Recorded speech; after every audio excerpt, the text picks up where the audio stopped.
You know the way that people say that they have the dream of doing an exam and then they realize that they haven't studied and they're also in their underpants.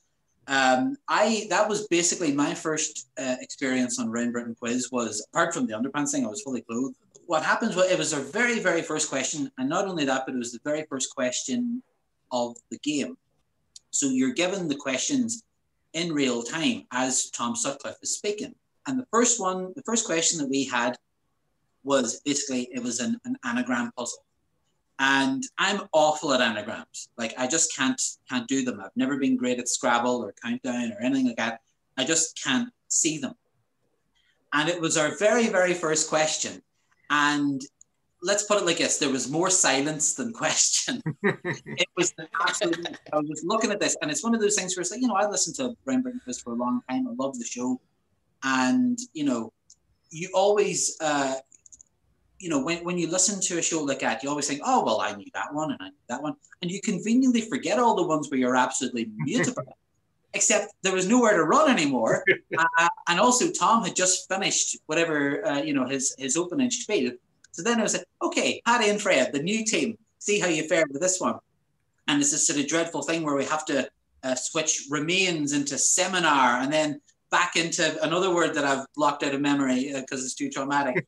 And at the same time, we're trying to think of, but we also need to make this sort of compelling radio. Like, how do we be like, not even extremely wrong, because it's not like something we can guess about. It's just like staring at words and hope they come to us.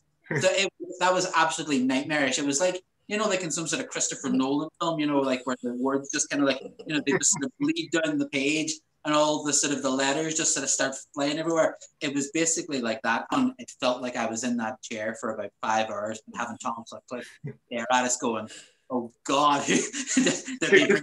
Because producers love to hear how you kind of work your way to an answer. But when you try to do an anagram, you can't do, is it aminorest? Is it You're not going to be doing that live. What if I put the S there? It just doesn't make for compelling radio. Perhaps not the best question either to kick you off with. It was, it was, well, I suppose, because we were a brand new team. And so like on Round Britain Quiz, sometimes, they throw in a little clue or two based on your interests, your predilections or whatever. So, they know that they can throw an album title to Stuart McConey and he'll get it or whatever. But they didn't really, so we were an unknown quantity, I suppose, at this point.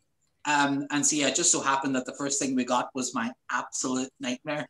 And trying to sort of stall for time. And also then knowing this is going out on Radio 4, it was extremely stressful.